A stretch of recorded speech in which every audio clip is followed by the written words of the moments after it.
Hello dear students, आज हम बात कर रहे हैं इंटरेस्ट ऑन डिबेंचर्स की। सुनने में आ रहा है आजकल के accounts is very interesting subject क्योंकि उसमें इंटरेस्ट होता है। तो आज हम उसी इंटरेस्ट की बात करते हैं। तो शुरू करते हैं accounts with doctor Vinita Arora. लेकिन उससे पहले हमारे चैनल को लाइक, सब्सक्राइब और शेयर ज़रूर करें।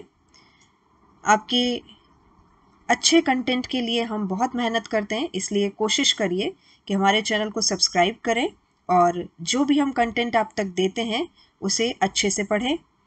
किसी भी तरह की प्रॉब्लम के लिए you are always ready for the comment section. किसी भी तरह का टॉपिक जो समझ में नहीं आता है, जो भी प्रॉब्लम है, उसे अपने कमेंट सेक्शन में ज़रूर मुझसे शेयर करें। So let's start the interesting subject with interest on debentures. So guys, आज हम डिबेंचर्स पर इंटरेस्ट की बात कर रहे हैं। इससे पहले कई बार हमने डिबेंचर्स की बात की है, डिबेंचर्स के इशू की बात की है। नाउ, जैसा कि आपको पता है कि डिबेंचर्स पर इंटरेस्ट दिया जाता है क्योंकि यह कंपनी के लिए एक लोन की तरह काम करता है और कंपनी इस पर एक फिक्स्ड रेट से इंटरेस्ट भी देती है। लेकिन इंटरेस्ट देने के संबंध में कंपनी पर कुछ शर्तें लागू होती है। ये शर्तें किस तरह की होगी, ये मैं आपको बताती हूँ। निर्गमन की शर्तों के अनुसार कंपनी ऋण पत्रों पर एक निश्चित दर से ब्याज का भुगतान करती है, एक सर्टेन रेट ऑफ इंटरेस्ट जो कि डिबेंचर के साथ लिखा हुआ होता है। उसके साथ ही कंपनी अपने डिबेंचर्स पर इंटरेस्ट का भुगतान करेगी। ऐसा ब्याज या तो मंथली हो सकता है, या फिर क्वार्टरली हो सकता है, हाफ ईयरली हो सकता है, या फिर एनुअल भी हो सकता है। It depends on the intention of the company कि किस तरह से वो डिबेंचर्स पर इंटरेस्ट देना चाहती है। ब्याज के भुगतान के लिए जो नियम हैं ये ध्यान रखने होते हैं और ये नियम कुछ इस तरह से हैं। देखिए स्टूडेंट्स, हमेशा जब इंटरेस्ट दिया जाता है तो ये इंटरेस्ट डिबेंचर्स की फेस वैल्यू पर दिया जाता है, इशूड प्राइस पर नहीं।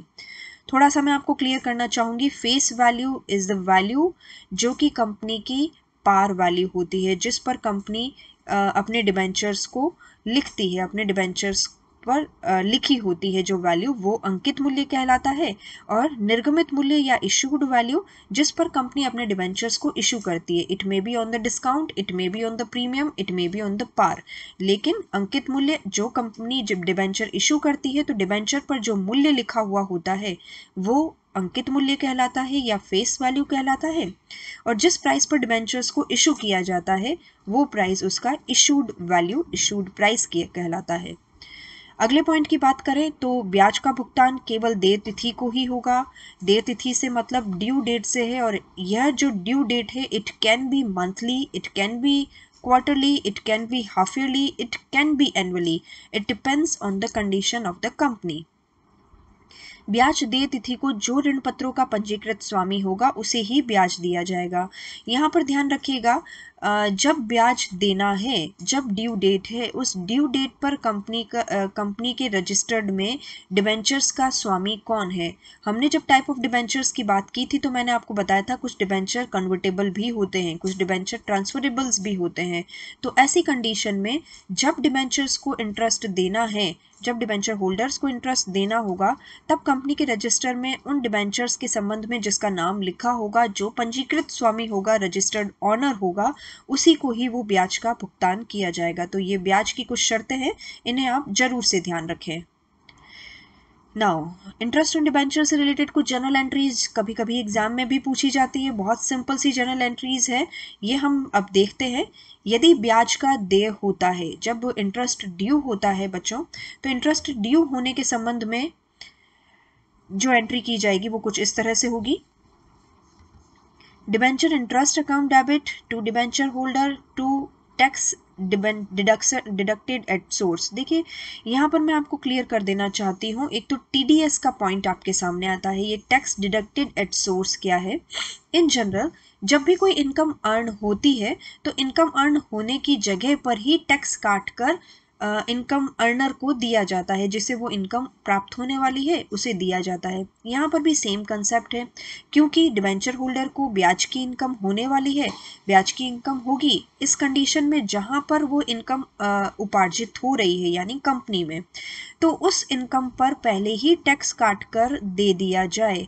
ये जो टैक्स कहलाता है वो टैक्स डिडक्टेड एट सोर्स कहलाता है, यानी जहाँ जिस सोर्स पर इनकम जनरेट हुई है उसी सोर्स पर टैक्स काट लिया जाए और रिमेनिंग अमाउंट डिबेंचर होल्डर्स को या जो भी इंटरेस्टिंग पर्सन है उसे दे दिया जाए। तो ऐसी कंडीशन में देखिए जो भी डिबेंचर बनता है, क्योंकि debenture interest is the expenses for the company और जो भी एक्सपेंसेस होते हैं उसे हम डेबिट करते हैं, तो debenture interest account debit to debenture holders, क्योंकि डिबेंचर होल्डर एक तरह से वेंडर एक तरह से होल्डर्स हैं, लाइबिलिटी है कंपनी के लिए, तो इसे कंपनी को क्रेडिट करना होगा। डिबेंचर होल्डर्स को क्रेडिट कर दिया, क्रेडिटर्स हैं कंपनी के एक तरह से। To TDS to tax deducted at source, जितना टैक्स काटा जाएगा उस टैक्स को लिख दिया जाएगा। देखिए यहाँ पर TDS की रेट आपको क्वेश्चन में गिवन होती है, उस गिवन रेट से आपको TDS काट कर रिमेनिंग इंटरेस्ट जितना भी होगा वो डिबेंचर होल्डर के खाते में लिख दिया जाएगा, डिबेंचर होल्डर को उस अमाउंट से क्रेडिट कर दिया जाएगा। नाउ अगले एंट्री की बात करें तो अगला एंट्री ब्याज का भुगतान होने पर। तो देखिए ब्याज का भुगतान यदि किया जाता है तो ब्याज का भुगतान डिबेंचर होल्डर्स जो हमारे पास ऑलरेडी क्रेडिट है एज द क्रेडिटर, उन्हें अब रिवर्स इम्पैक्ट दीजिए, और रिवर्स इम्पैक्ट देने के लिए हम उन्हें अब डेबिट करेंगे जब हमें उन्हें ब्याज का भुगतान करना है। तो डिबेंचर होल्डर अकाउंट डेबिट, अब हमारे बैंक अकाउंट में से पैसा कम हो रहा है, जो चीज़ जाती है उसे क्रेडिट किया जाता है, debit what comes in credit what goes out. Now bank में से पैसा जा रहा है इसलिए इसे क्रेडिट कर दिया जाएगा, तो हमारी फाइनली एंट्री बनेगी debenture holder account debit to bank. जो भी ब्याज की राशि, जो भी इंटरेस्ट का अमाउंट डिबेंचर होल्डर्स को देना है उस राशि से ये एंट्री कर दी जाएगी। नाउ नेक्स्ट हमारा प्रोसीजर होता है जो भी TDS हमने काटा है उस TDS को सरकारी खजाने में जमा कराना होगा। ये कंपनी की रिस्पॉन्सिबिलिटी होगी, जो TDS काटता है ये उसी की रिस्पॉन्सिबिलिटी होती है कि जो टैक्स काटा गया है उसको टैक्स अथॉरिटी तक जमा करा दिया जाए। तो जब TDS जो काटा गया है उसे टैक्स अथॉरिटी तक जमा कराना है, तो फाइनली जो TDS हमने पहले क्रेडिट किया था because it's the liability for the company, now reverse impact दीजिए। रिवर्स इम्पैक्ट देने के लिए हम इसे डेबिट कर देंगे, क्योंकि अब हम इसका पेमेंट कर रहे हैं, अब हम इसे संबंधित अथॉरिटी तक पहुंचा रहे हैं। तो tax deducted at source account debit to bank, same bank से पैसा कम हो रहा है, बैंक से पैसा जा रहा है, इसलिए बैंक अकाउंट को क्रेडिट कर दिया जाएगा। नाउ फाइनली एक एंट्री और जो बचती है, और ये एंट्री हमेशा 31 मार्च या 31 दिसंबर को की जाएगी। 31 मार्च और 31 दिसंबर at the time of the making the balance sheet, जब हमारा फाइनेंशियल ईयर क्लोज होता है तब की मैं बात कर रही हूँ, जब हम ब्याज को प्रॉफिट एंड लॉस में ट्रांसफर करेंगे। जो भी हमारा इंटरेस्ट होगा, डिबेंचर इंटरेस्ट होगा, उसे प्रॉफिट एंड लॉस अकाउंट में ट्रांसफर करना होगा।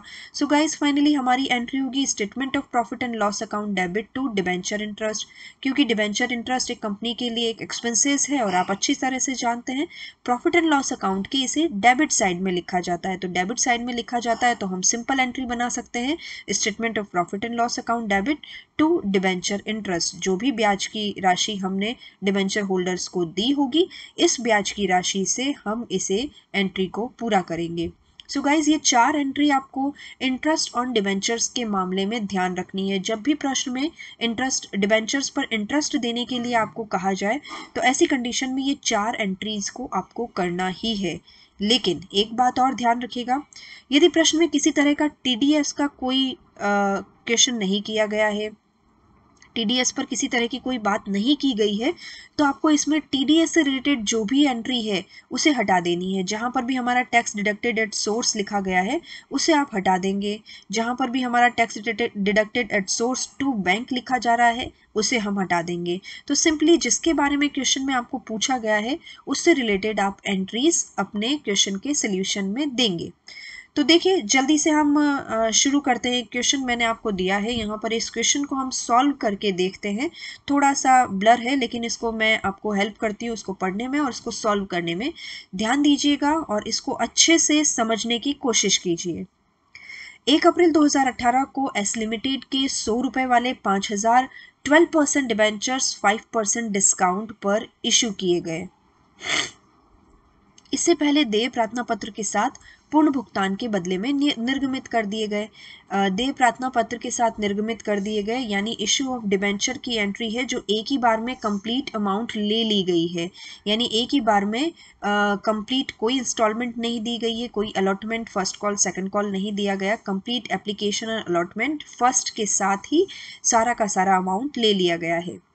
नेक्स्ट, ऋण पत्रों पर ब्याज प्रतिवर्ष 30 सितंबर और 31 मार्च को चुकाया जाएगा। देखिए यहाँ पर हाफ ईयरली इंटरेस्ट दिया जा रहा है। आपके अकाउंट्स क्लोज हो रहे हैं 31 मार्च को, तो ऐसी कंडीशन में 30 सितंबर 6 मंथ के बाद और अगला 6 मंथ के बाद 31 मार्च को इंटरेस्ट दिया जाएगा। इस डेट को आप हमेशा ध्यान रखें, अंडरलाइन कर ले जब आप क्वेश्चन सॉल्व करना चाहें तब। इसके लिए जनता से 5,000 ऋण पत्रों के लिए आवेदन प्राप्त हुए हैं। ओके, हमें जो एप्लीकेशन रिसीव्ड हुई है वो 5,000 ऋण पत्रों से रिलेटेड है। उसी तिथि को एस लिमिटेड ने पीएनबी से 10% वार्षिक ब्याज की दर से 1,50,000 रुपये उधार लिए हैं और 3 लाख रुपए के ऋण पत्र समपार्श्विक प्रतिभूति के रूप में जमा कराए हैं। देखिए ये है बिल्कुल जो हमने लास्ट टॉपिक पढ़ा था कोलेटरल सिक्योरिटी का, उसे भी यहाँ पर शामिल किया गया है। तो कोलेटरल सिक्योरिटी के रूप में कहा गया है कि 1.5 लाख का तो लोन लिया गया है, इसके लिए हम एंट्री करेंगे bank account debit to bank loan, और साथ में हमने कोलेटरल सिक्योरिटी के रूप में भी डिबेंचर्स को इशू किया है। तो ये सारी जर्नल एंट्रीज हमें यहाँ पर दिखानी होगी। देखिए हमें क्या रिक्वायर्ड है, ऋण पत्रों के निर्गमन के संबंध में, बैंक ऋण लेने के संबंध में और 18-19 के संबंध में जर्नल प्रविष्टियां दीजिए। ये सारी जर्नल प्रविष्टियां आपको बतानी है। तो guys let's start with the journal entries. और यहाँ पर सबसे पहले 1 मई पर आ जाते हैं, क्योंकि आप अच्छे से जानते हैं 1 मई को डिबेंचर्स को इशू किया है।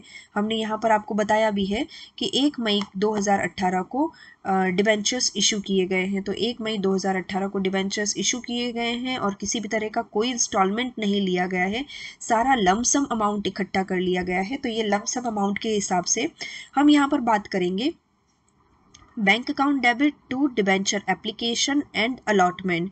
किसी तरह का कोई इंस्टॉलमेंट नहीं है, लमसम अमाउंट का कलेक्शन किया गया है। तो ऐसी कंडीशन में बैंक में पैसा आया है तो bank account debit to debenture application and allotment. साथ ही 1 मई की दूसरी एंट्री और हो जाएगी, जैसा कि हम अच्छे से जानते हैं issue of debenture for the cash. यहाँ पर 1 मई की और एंट्री होगी, debenture application and allotment, discount on issue of debenture और साथ में 12% डिबेंचर्स, क्योंकि आपको यहाँ पर कहा गया है कि हमने जो डिबेंचर्स इशू किए हैं वो 5% बट्टे पर इशू किए हैं। तो इस बट्टे की एंट्री भी आपको यहाँ दिखानी होगी।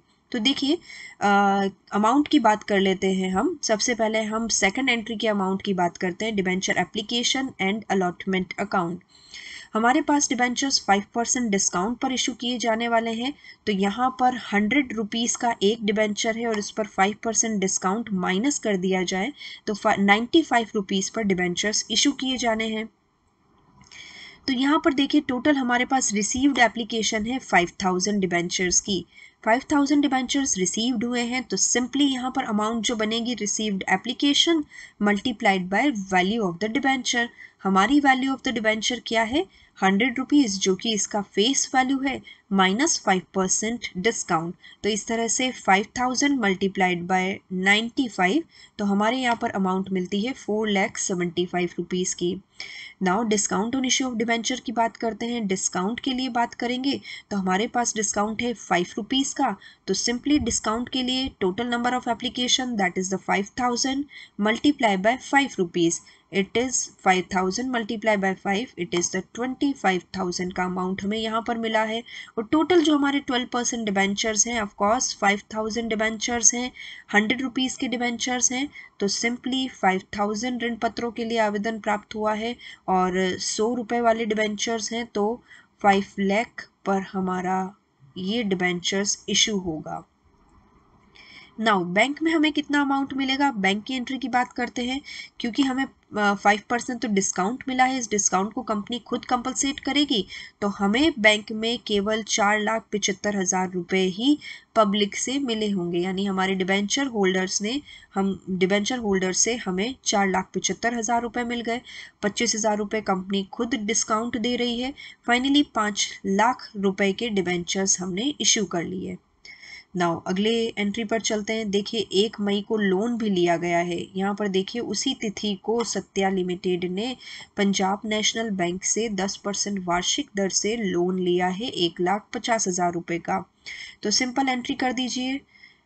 मई 1 की तारीख पर bank account debit to bank loan और 1.5 लाख रुपए का लोन हमने कोलेटरल सिक्योरिटी के अगेंस्ट में ले लिया है। जब हमने कोलेटरल सिक्योरिटी की बात की थी तो हमें अच्छे से पता है कि हम इसके संबंध में 2 ट्रीटमेंट कर सकते हैं। या तो हम कोई एंट्री ही ना करें, या हम कोई एंट्री करके debenture suspense account debit to debentures account की एंट्री कर दें। तो यहाँ पर हमने ये ऑप्शन ऑप्ट किया है कि हम कोई एंट्री ना करें, क्योंकि क्वेश्चन में किसी भी तरह की एंट्री से रिलेटेड कोई बाउंडेशन आपको नहीं दिया है। तो आई सजेस्ट कि आप यही ऑप्शन ऑप्ट करें कि यदि कोई लोन लिया है और उसके अगेंस्ट में कोलेटरल सिक्योरिटी रखी गई है, तो आप ध्यान रखिएगा किसी तरह की कोई एंट्री ना करें। केवल अपने नरेशन में आप जरूर से दे दें कि जो भी लोन लिया गया है उसके अगेंस्ट में 3 लाख रुपए के डिबेंचर्स एज कोलेटरल सिक्योरिटी रखे गए हैं। ये कंप्लीट हमारा कोलेटरल सिक्योरिटी के संबंध में ट्रांजैक्शन हो जाएगा। नाउ अगली बात करते हैं। देखिए अब 1 मई के बाद बात आ रही है 30 सितंबर। 30 सितंबर आता है, 30 सितंबर को आपको इंटरेस्ट देना होगा। तो हमने इंटरेस्ट की एंट्री आपको बताई थी, debenture interest account debit to bank account. हमारे पास 5,000 डिबेंचर्स हैं, तो इन 5,000 डिबेंचर्स पर 5 मंथ का इंटरेस्ट आपको देखना है। क्योंकि आप अच्छे से समझ रहे हैं, मई को डिबेंचर्स इशू हुए हैं, तो मई, जून, जुलाई, अगस्त एंड सेप्टेम्बर, कुल 5 महीने ही हमारे पास हुए हैं। तो ऐसे 5 महीने के हिसाब से हम यहाँ पर डिबेंचर इंटरेस्ट देंगे। देखिए किस तरह के डिबेंचर इंटरेस्ट होगा। हमारे पास 5 लाख का अमाउंट है, तो 5 लाख का amount multiplied by rate of interest है हमारी। जो डिबेंचर्स हमने इशू किए हैं 12% डिबेंचर्स हैं, तो ये 12% डिबेंचर्स को 12 डिवाइडेड बाय 100 करना होगा। और साथ में हमारे पास 5 महीने के लिए ही हमें इंटरेस्ट देना है, तो इसलिए 5/12 और साथ में देना होगा। तो इस तरह से ध्यान रखिएगा कि जब हम डिबेंचर्स का इंटरेस्ट देते हैं तो टाइम पीरियड का भी ध्यान रखना है, साथ में हमें रेट ऑफ इंटरेस्ट का भी ध्यान में रखना है, और साथ में हमें डिबेंचर्स का जो अमाउंट है उस पर भी ध्यान रखना है। और जैसा कि मैंने आपको कहा है, डिबेंचर्स पर इंटरेस्ट उसकी फेस वैल्यू पर दिया जाएगा, इशूड प्राइस पर नहीं। देखिए हमारी यहाँ पर इशूड प्राइस कितनी है, 4,75,000, जबकि हमारी फेस वैल्यू है 5 लाख रुपीज़। तो हम जो यहाँ पर इंटरेस्ट दे रहे हैं बच्चों, वो 5 लाख रुपीज़ पर ही दे रहे हैं। 5 lakh multiplied by 12% multiplied by 5 month divided by 12। Now ये हमारी इंटरेस्ट की एंट्री पूरी हुई। आगे बात करते हैं डिबेंचर इंटरेस्ट टू बैंक। हमने डिबेंचर इंटरेस्ट का पेमेंट करा दिया है। डिबेंचर इंटरेस्ट टू बैंक, ये हमारा 31 मार्च की बात हो रही है। 31 मार्च को हमारा फिर 6 मंथ का इंटरेस्ट ड्यू हुआ। ये 6 मंथ का इंटरेस्ट आता है हमारा 30,000 का, और साथ में इंटरेस्ट ऑन बैंक लोन, हमारा बैंक लोन से रिलेटेड हमने इंटरेस्ट हमें मिलेगा। तो ये हमारा इंटरेस्ट ऑन बैंक लोन, जो हमारा 1,50,000 का लोन लिया था, उस 1,50,000 पर हमें इंटरेस्ट मिल रहा है 13,750 रुपये का। तो गाइस कुछ इस तरह से जर्नल एंट्रीज यहाँ पर की जाएगी। हमने यहाँ पर देखा कोलेटरल सिक्योरिटी का भी ट्रीटमेंट देखा, साथ ही इंटरेस्ट का भी ट्रीटमेंट देखा। तो कुछ इस तरह से इंटरेस्ट की एंट्री करते हुए लास्ट में 31 मार्च को आप एक एंट्री और दे दीजिएगा। जो भी डिबेंचर इंटरेस्ट हमारा साल भर का होता है उसे प्रॉफिट एंड लॉस में ट्रांसफर कर दिया जाएगा। यानी profit and loss account debit to debenture interest. हमारे यहाँ पर 2 इंटरेस्ट है पूरे साल भर के, एक तो 25,000 का इंटरेस्ट है और साथ में एक 30,000 का इंटरेस्ट है। इसका टोटल अमाउंट 55,000 हम इसे प्रॉफिट एंड लॉस अकाउंट में डाल दिया जाएगा। इस तरह से किसी भी डिबेंचर इंटरेस्ट की एंट्रीज की जा सकती है। बहुत आसान टॉपिक है, इन्हें समझने की कोशिश कीजिएगा। और finally thank you so much again I am saying you please subscribe my channel. बहुत तैयारी बहुत मेहनत के साथ आपके पास आती हैं, तो इसलिए कोशिश करिए, पूरा वीडियो देखिए और क्लास को अटेंड कीजिए। Thank you so much.